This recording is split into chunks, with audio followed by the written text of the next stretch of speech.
right, so I wanted to talk about something today. I was going to make a Facebook post about it, but frankly, I don't have time to sit and type out everything that I have to say.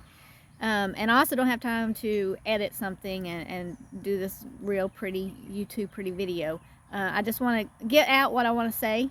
I'm not going to be pussyfooting around everybody's feelings. I really don't care. You can listen or you can not listen. That's the way I feel.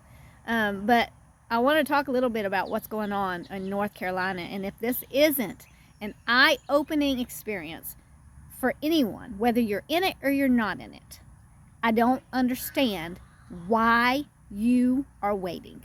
I don't. I've watched video after video of these people in North Carolina, and this is my people. This is my people. This is where I was born and raised, and I feel for them because, you know, we here in Texas and Louisiana and Florida, you know, we think all they had was a tropical storm. Yeah, all they had was a tropical storm. But you're talking about mountains. Things hit differently in the mountains. So when it rains, you have all this rain that's coming off the top of the mountains, and it's all funneling down into these valleys where it's going into the rivers, and it's spilling over. And it's completely just annihilating these little valley towns. It hits different. It's not the same as you and I here in Texas, where we have water and it just stands on our property and it'll flow off, and that's not the way it works. This funnels into their towns, so it's completely decimated these areas. And these are the areas that I was born and raised and grew up in, and this is my people, and my heart aches for them. And for some of them, the ones with the water up to their roofs, they ain't no preparing for that. There's no amount of preparation that can, everything you did anyway was lost. So for them, yeah, there's no preparing. It's for everyone else, however, that, you know, they're sitting on the mountaintop, or they're where their roads are completely cut off for them, and they're sitting there stranded. They're stranded. And I'm watching these videos where news is getting into them and talking to them, and they're frustrated, and their response is, where's the government? Why are they not coming in to help? Because the government wasn't created to come in and help. That is not what the government was for. They are not a first responder. That's not what they are. If you think the government's going to come in and save you, that is your first problem. They were not here. They're not here to save you. No one's going to save you. They're not. You have to save yourself. You and your community. Government comes in after local churches have stepped in and helped, after your neighbors have stepped in and helped, after you have gone around and helped. Government is not the first response. So if you're expecting for FEMA to come in and instantly set up shop and be there and be your savior, you are sadly mistaken. And it is so frustrating to me when I hear those things and think, this is what's wrong with society, is that they think the instant something happens, where are the other people that are supposed to step in and save? You have to save yourself. If you have not watched what's going on in North Carolina and all the other places and thought, if your thought has not been, oh Lord, let me look at what I have and where are my weak points, then you are going to be the one that perishes. Harsh words? Yeah, absolutely. But man, if you don't get that, if you don't see that, if you don't look and think that preparation, it's not some conspiracy crazy thing that we do, okay? We're preparing for everything, okay? Preppers, we are not crazy. You people are the crazy people. You people who do not prep, who do not prepare, who do not take an inkling of what would happen in these kind of situations, you are the crazy ones. We're normal. We are the ones that you're going to come to. We are going to be the ones that help you and save you. But yeah, keep calling us crazy. Yeah. You need to assess what you have. That's what this video is that you need to assess what you have. Where are your weak points? If you look, they have no gas. They have no cash. There's no ATMs. There's no way to, even if they want the gas and they want these things, they don't have cash on them to go and pay and get it. Do you have cash? Is all your money in the bank? Would all your money be tied up right now? Why? Why? Why are you keeping all your money in the bank? Because they told you to. Why do you think the bank wants all your money in the bank? Because they utilize it. And then when you need it, you can't utilize it. Think, people. Beyond the gas and the cash, food. Do you have food? Do you have a way to cook your food? You have to think of these things. These are the issues that you're going to have. Because even if the government is going to come in and help you, it's going to be days and days. When the trucks come in to fix the electricity, it's not an instant fix. They have to get to the roads. They have to clear the roads. They have to clear the power lines. They have to fix the power lines. These are not simple things. Even down here in Texas, when we had Beryl, within 2 hours, people were like, when are they going to put the electricity back on? You just had a hurricane. To expect the electricity to be on like this is irrational. It is completely irrational. Is it hot and miserable? Yes. Is it like, we are so used to this air conditioning and being pampered and all these things. These are luxuries. These are not necessities, people. We want them. We like them. Absolutely. You know what is a necessity? Food, water. Pretty much that's it.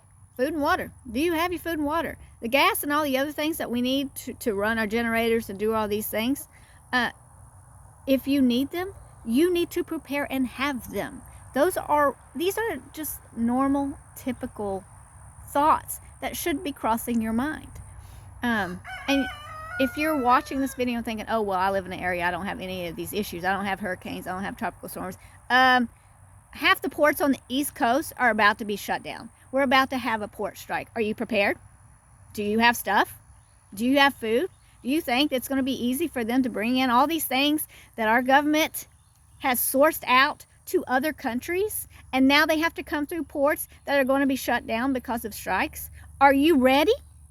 Are you ready? Because, and I'm going to speak to the HOHs, the dads, and I'm going to speak to the mamas. These kids, our grandkids, they're relying on you. So if you're ill prepared, it's at their punishment. They're going to be punished for your inability to prepare. It is your responsibility. Prepping is not something that we do for the end of the world. It is something that we do for everyday accounts when things don't go wrong, or unexpected things. And in the world that we live in right now, we are how far out from an election? We are 2 months out, a month and a half. What is it, 6 weeks? I don't even know anymore. I'm so tired of all the political stuff. But we're that far out. And it's just going to be chaos and chaos until that comes. Because even other countries are afraid of who we're going to pick. Because they know that if we go a certain way, oh crap. So they need to get everything done before that time, before our election. They need to get done what they need to get done, because they know that if Trump gets picked, they're not going to be able to do that kind of mess. They also want to do everything that they can to keep out who they want to keep out. So it's going to be complete and utter chaos between now and then. And if you are not prepared, you and your family are the ones who suffer. And then you're going to come to us, the preppers, and you're going to want help. And I'm telling you now, every prepper feels the same way I do. We have beat our drums, and we have beat our drums, and we have beat our drums, and we have told y'all. And I am not going to let my family perish because you were ill prepared. I'm not. I will do my best to help in ways that I can, but me and mine will come first, because that's the way I prepared. And I'm going to make sure that they have everything they need, because I was a Joseph. Were you? Did you take care of what you needed to take care of? Stop being like horses with their little gilded things, whatever those things are called, little eye things that protect their eyes, and being such tunnel vision and only looking where the government tells you to look. They are not coming to save you. They are not your Savior. You only have one Savior, Jesus Christ. And He gave you example after example after example of those who prepared. Noah, Joseph, just to name a couple. He wouldn't have given you that example if he didn't want you to follow it. Be smart, people. Look at your preps. Where are you deficient? Do you have water? If everything got flooded, if our water system got flooded, if electricity went down and the city water wasn't available, do you have a water option? Do you have food prepped? That's the easiest one. Food is the easiest thing. If you don't have canned goods, I mean, every time you go to the grocery store, get 5 canned goods. It's easy peasy. Get a 25-pound bag of rice. Get a bunch of beans. Is it going to be the best food you've ever had? No. Are you going to be fed? Yes. That's all that's necessary, is to make sure that you are fed. It's not to have gourmet food. Just make sure you have the bare necessities. Food is the easiest. Do you have gas in case you need a generator? Is your car filled up? Any kind of thing, anytime something's happening, make sure your car's filled up. Because if you don't have gas in these generators and things, you're going to be utilizing all your gas in your car trying to go around to find more gas. It's insanity. Prep, people. Look at your stuff. Do you have a way to communicate with your family that they're going to be safe? This is, I'll admit, this is one of our downfalls. Is that if the grid went off, that while I have a radio and some of my family has a radio, my mom and my brother, and I wouldn't have any way of getting in touch with them. Bassam's parents, Bassam's family, I would have no way of figuring out whether or not they're okay. So that's what we're working on right now. Getting our communications, making sure that our communications is good, because I want the ease to know that my family is okay. I don't want that added stress. So that's one of the prep areas. Look at all that, people. What do you need to fix? What holes do you need to fill? And fill them, because the government is not coming to save you.